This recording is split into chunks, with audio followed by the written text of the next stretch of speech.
नमस्कार प्यारे बच्चों।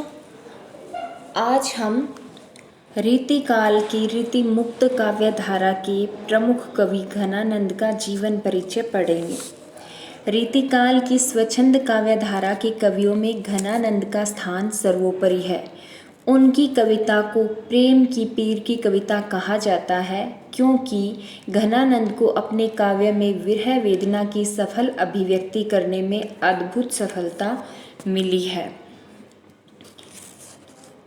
इनका जन्म घनानंद जो है, इनका जन्म सन 1673 ईस्वी में दिल्ली के आसपास माना जाता है, अर्थात दिल्ली के आसपास किसी स्थान पर इनका जन्म हुआ था।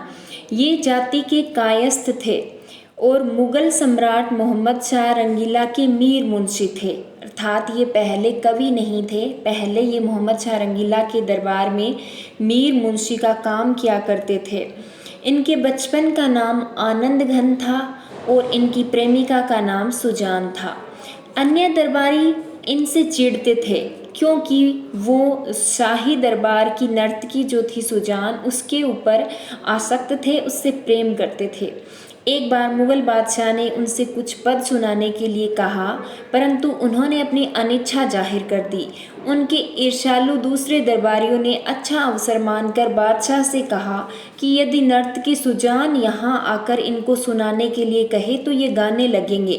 बादशाह ने सुजान को बुलाया और उसके आग्रह करने पर घनानंद ने भाव विभोर होकर गायन किया, परंतु गायन के दौरान उन्होंने बादशाह की तरफ पीठ कर ली और सुजान की ओर मुंह कर लिया। इसे अपना अपमान मानकर बादशाह ने उन्हें नौकरी से निकाल दिया और दिल्ली से निर्वासित कर दिया। कहा जाता है कि दिल्ली छोड़ते समय घनानंद ने सुजान को अपने साथ चलने के लिए कहा, परंतु वह नहीं मानी। इससे विरक्त होकर घनानंद वृंदावन चले गए और वृंदावन जाकर निम्बार्क संप्रदाय में दीक्षित हो गए, परंतु वे सुजान को कभी भूल नहीं पाए।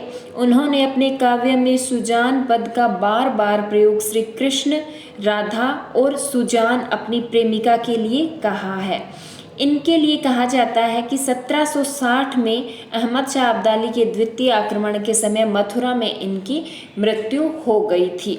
इनकी मृत्यु के बारे में भी एक कहानी प्रचलित है कि जब अहमद शाह अब्दाली ने आक्रमण किया, उस समय उसके आक्रमणकारी मथुरा के अंदर आक्रमण करने के लिए गए, तो वहाँ पर उनको किसी ने कहा कि मोहम्मद शाह रंगीला जो था, उसका दरबारी मीर मुंशी यहाँ रहता है, जिसके पास काफ़ी सारा धन होगा।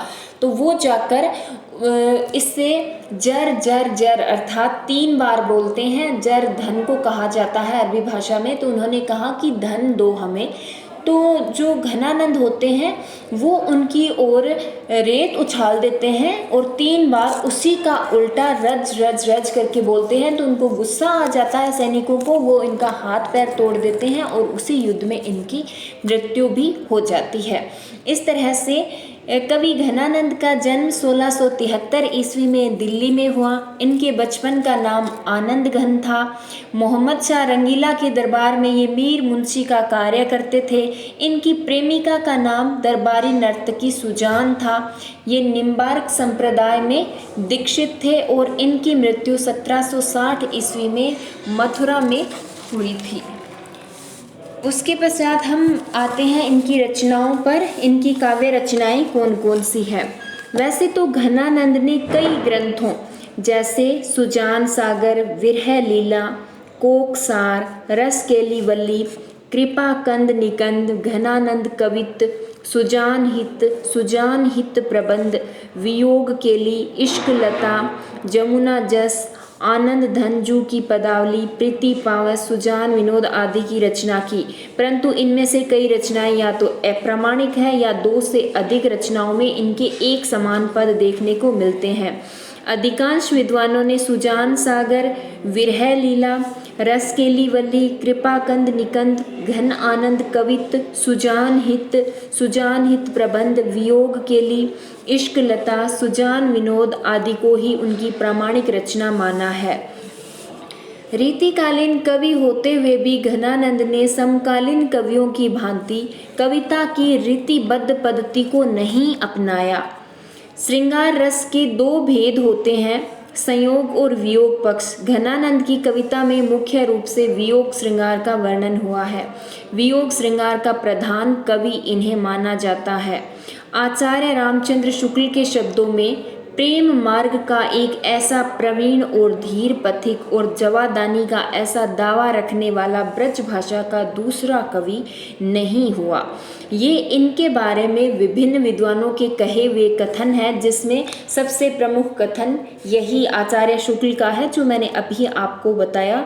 इसके अलावा इनके बारे में दूसरे विद्वानों ने कई कथन कहे, जैसे इनको हिंदी साहित्य में प्रेम की पीर का कवि कहा जाता है, साक्षात रस मूर्ति इनको कहा जाता है। रामधारी सिंह दिनकर ने इनके लिए कहा है कि रीतिकाल के अन्य कवि किराए के आंसुओं से रो रहे हैं, जबकि घनानंद श्रम के आंसुओं से रो रहे हैं। वियोग श्रृंगार का प्रधान कवि भी इनको कहा जाता है। ये इनके बारे में कुछ प्रसिद्ध कथन हैं जो कि घनानंद के लिए कहे जाते हैं। घनानंद के काव्य में प्रेम दशा की ही अधिक अभिव्यंजना देखने को मिलती है। उन्होंने प्रेम की गूढ़ अंतरदशा को अपने काव्य में अद्वितीय रूप से अभिव्यक्त किया है। उन्होंने वियोग पक्ष का अधिक मार्मिक चित्रण किया है, परंतु उनका विरह वर्णन बिहारी के विरह वर्णन के समान अतिशयोक्तिपूर्ण नहीं है। उसमें प्रेम से उपजी पीर की मौन पुकार है। घनानंद प्रेम की पीर के अनन्य गायक हैं। इनके श्रृंगार परक और भक्ति परक दोनों प्रकार के पदों का लक्ष्य प्रेम दशा की व्यंजना है। इस विषय में आचार्य शुक्ल ने कहा है कि प्रेम की गूढ़ अंतरदशा का उद्घाटन जैसा घनानंद में है, वैसा हिंदी के अन्य श्रृंगारी कवि में नहीं है।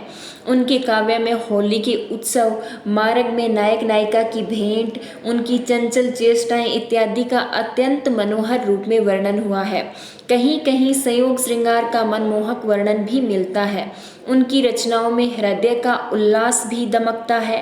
प्रेम के आधिपत्य और बुद्धि की अधीनता के दर्शक घनानंद का यह सुंदर कथन देखिए, जिसमें वो कहते हैं, रीच सुचान सची पटरानी, बधी बुद्धि वापुरी है करी दासी। कि जो सुजान है वह पटरानी की तरह रहती है और बुद्धि है वो तो बेचारी उसकी दासी बनकर रह गई है। घनानंद लौकिक प्रेम की दीक्षा पाने के बाद ही भक्ति की ओर अग्रसर हुए, क्योंकि प्रेम सुजान जो उनकी प्रेमिका थी, उन्होंने घनानंद के प्रेम का उत्तर प्रेम से ही नहीं दिया, अपितु वह अपने प्रिय के लिए निष्ठुर बनी रही। इसलिए उसकी निष्ठुरता को देखकर धीरे धीरे कवि घनानंद लौकिक प्रेम से अलौकिक प्रेम की ओर अग्रसर हो गए। उनका जो सुजान प्रेम था वह कालांतर में कृष्ण प्रेम में परिवर्तित हो गया। इसीलिए इनके काव्य में सुजान शब्द जो है उसके दो अर्थ निकलते हैं। एक जगह पर उनकी प्रेमिका सुजान और दूसरा अर्थ जो है वो श्री कृष्ण से संबंधित निकलता है। यही कारण है कि सुजान के काव्य में भक्ति का स्वर होते हुए भी उन्हें श्रृंगार प्रधान काव्य माना जाता है, श्रृंगार प्रधान काव्य का रचयिता माना जाता है। इनके काव्य में कृष्ण और राधा को नायक और नायिका के रूप में चित्रित किया गया है। उन्होंने भक्ति के क्षेत्र में भी अपना स्वच्छंद दृष्टिकोण ही अपनाया। स्वच्छंद अर्थात अपने हृदय के द्वारा निकला हुआ, अपने हृदय की निश्चित अनुभूतियां हैं, उसका वर्णन इन्होंने अपने काव्य के अंदर किया था। इस तरह से घनानंद जो है वो रीति काल की तीनों काव्य धाराओं, रीतिबद्ध, रीति सिद्ध और रीति मुक्त में से रीति मुक्त काव्य धारा के प्रतिनिधि कवि माने जाते हैं। इनके काव्य के अंदर शास्त्रीय प्रेम को नकार कर प्रेम की गूढ़ अभिव्यंजना, इनके हृदय से निकली हुई जो भावनाएं हैं, उनका वर्णन हमें इनके काव्य में देखने को मिलता है। धन्यवाद।